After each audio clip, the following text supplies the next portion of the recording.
To Cambodia next, where citizens are set to head to the polls early next month for local elections.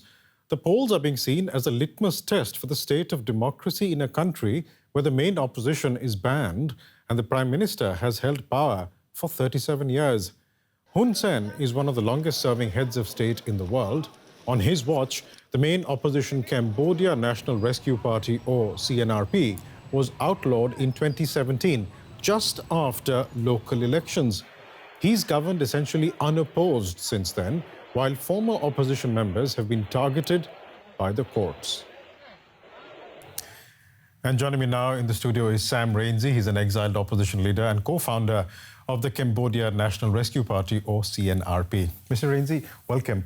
Cambodia is headed to local polls next month. Yes. Do you think they're going to be free and fair and democratic?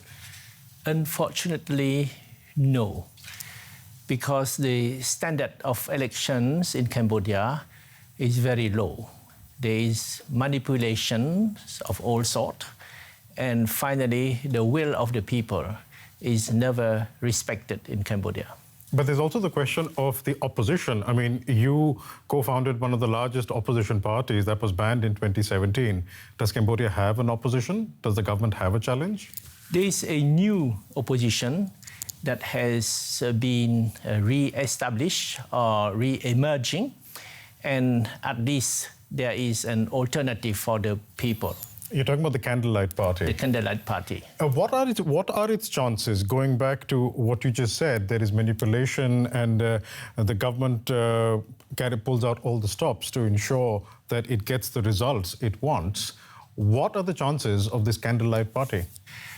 There are possibilities that the Candlelight Party will recover some of the seats that belong to the CNRP and that have been confiscated by the ruling party. So it is better than nothing that there is another opposition party trying to get positions at the local level to defend the interests of the people at the grassroots level.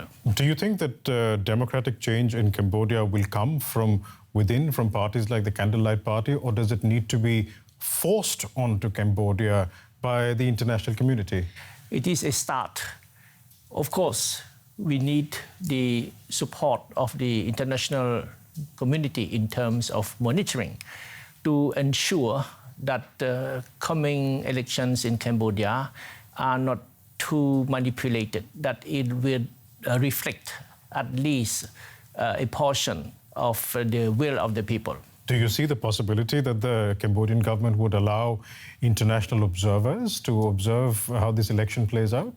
To some extent, but my concern is that the government will dissolve the Candlelight Party as they have dissolved the CNRP. When any opposition party gets stronger and able to challenge the government, then the government will dissolve that opposition party again.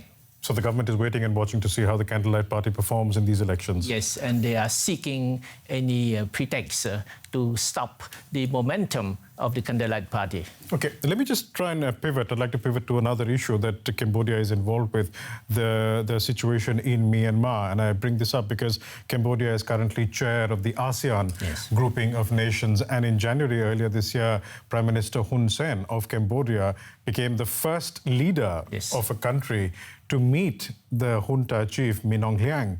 And there was criticism that this in many ways legitimized the junta's rule in Myanmar. Is that what Prime Minister Hun Sen was actually trying to do? Yes, sadly. And it is difficult for Hun Sen to give lessons to the military junta in Myanmar, because Hun Sen has dissolved the opposition party, has jailed opposition leaders, has organized fake elections without the participation of the election. This is exactly what the military junta should not do. But Hun Sen cannot tell the military junta not to do things that he has done himself in Cambodia already. Which begs the question, is Cambodia being sincere in trying to resolve the Myanmar crisis as chair of ASEAN? I think it's just a solidarity among dictators. We'll have to leave it there. Sam Rainsy, exiled opposition leader of the Cambodia National Rescue Party. Thank you so much, sir, Thank you. for coming in and talking to us. Thank you.